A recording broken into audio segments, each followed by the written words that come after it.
네, 이번에는 기상 전문가 연결해서 장마 상황 자세히 짚어보겠습니다. 이현호 공주대 대기과학과 교수 화상으로 연결합니다. 교수님 나와 계십니까? 예, 안녕하세요. 네, 안녕하십니까.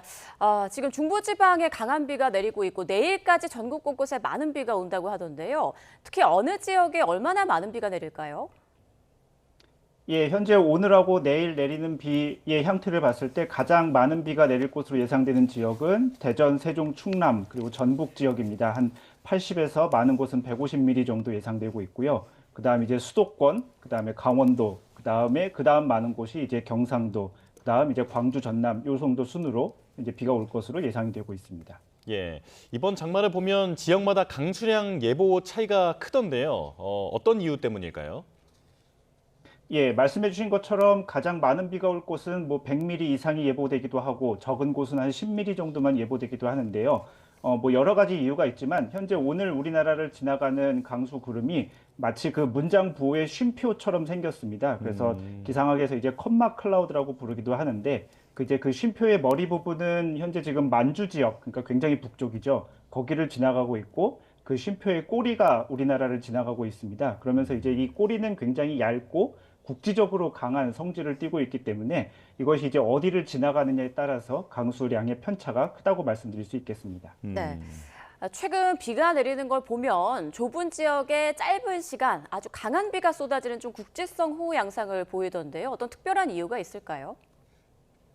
예, 사실 강수가 내리는 패턴은 한 장마철이라고 하더라도 그때그때 굉장히 다르기 때문에 어떤 특정한 이유를 단정지어서 말씀드리기는 어렵지만, 이게 비가 오려면 우선 시작은 공기가 위로 올라가는 것이 시작입니다. 저희가 상승운동이라고 이야기를 하는데요.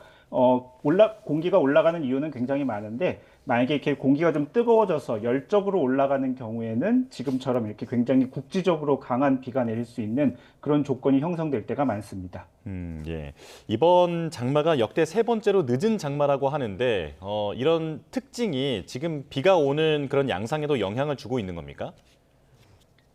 말씀해 주신 것처럼 올해 장마가 굉장히 늦게 시작됐습니다. 사실 그 이유는 우리나라 주변에 영향을 주는 굉장히 큰 공기 덩어리가 이제 영향을 끼친 건데요. 사실 그건 장마의 시작과 끝은 우리나라 주변에 굉장히 큰 공기 덩어리가 영향을 주는 것이고, 예, 지금처럼 이제 장마가 국지적으로 올 것이냐 좀 넓은 지역으로 올 것이냐는 그때그때 지나가는 저기압의 형태에 따라 달라지는 거라서 반드시 1대1로 연결짓기는 조금 어렵습니다만, 아까 말씀드린 것처럼 전체적으로 공기가 좀 뜨거워지는 때가 되면 이렇게 국지적으로 오는 비의 양상이 좀 더 잦아질 것으로 보입니다. 네, 최근 장마철의 강수 패턴이 달라지고 있다라는 얘기가 많이 들리고 있습니다. 예전과 다르게 좀 어떤 양상을 띠고 있고 또 그 이유는 뭐라고 볼 수 있을까요? 예, 많은 분들이 느끼시는 것처럼 정작 장마철에는 뭐 비가 그렇게 많이 오지 않다가 장마가 끝났다고 하면 그다음부터 오히려 비가 더 많이 오는 것을 쉽게 경험하실 수 있을 텐데요.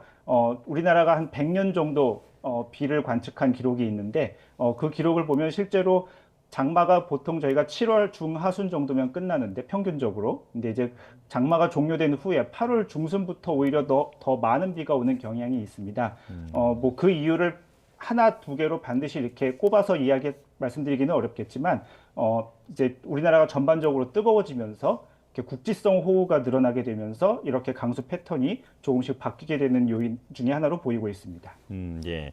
시간당 15mm 그리고 시간당 30mm 이렇게 저희가 계속 보도를 해드리고 있는데 이 정도 호우량이면 이게 체감하기에 어느 정도인지 한번 설명을 해주시면 좋을 것 같은데요. 예, 그렇습니다. 사실 계속 뉴스에서 시간당 10mm, 20mm, 30mm 이러면은 어떤지 사실 체감하기는 조금 어려우실 수 있는데요. 시간당 한 30mm 정도쯤의 비가 오면 걸어 다니시는 분을 기준으로 하면 우산을 써도 뭐 하의나 신발 같은 것이 상당히 많이 젖는 그 정도 수준이라고 볼 수 있겠고요.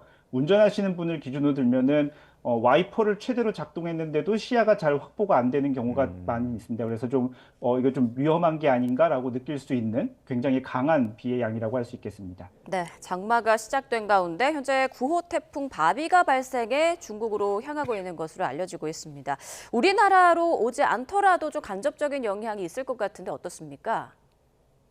예, 그렇습니다. 그 태풍의 진로에 따라 굉장히 유동적이긴 한데요. 현재까지 좀 종합된 결과를 살펴보면 태풍이 이게 북상하면서 현재 우리나라 주변에 있는 장마 전선을 좀 북쪽 위로 올릴 것으로 보입니다. 그래서 장마가 잠시 소강된 것처럼 보이고 굉장히 좀 더운 날씨가 조금 이어질 것으로 보입니다. 그러다가 이제 태풍의 강도가 다시 약해지게 되면 잠시 올라갔던 장마 전선이 다시 남쪽으로 내려오면서 우리나라에 다시 영향을 줄 것으로 보입니다.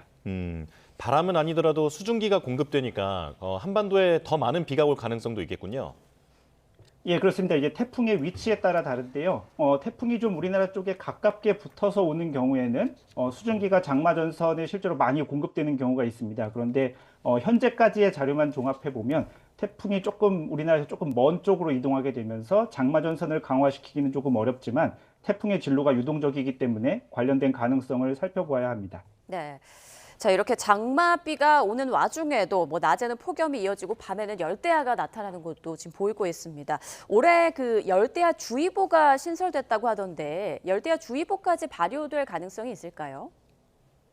예, 사실 비가 오는 것과 날씨가 더운 것이 뭐 이렇게 동시에 공존하기는 조금 어려운데요. 우리가 지금 장마 전선이라는 말을 쓰는데 실제로 전선이라는 건 이제 두 개의 세력이 다른 공기의 경계면에 해당합니다. 그러니까 장마 전선이 조금만 위로 올라가면 바로 그 남쪽에서는 굉장히 더운 날씨를 경험할 수 있습니다. 그래서 아까 말씀드린 것처럼 현재 장마 전선이 태풍의 영향으로 조금 북쪽으로 올라가게 될 가능성이 있는데요. 그렇게 되면은 장마 전선의 남쪽에 있는 우리나라 남부지방이나 제주도나 이런 곳에서는 열대야도 나타날 수 있는 그런 상황입니다. 네, 알겠습니다. 여기까지 설명 듣겠습니다. 이현호 공주대 대기과학과 교수와 함께했습니다. 고맙습니다. 예, 감사합니다.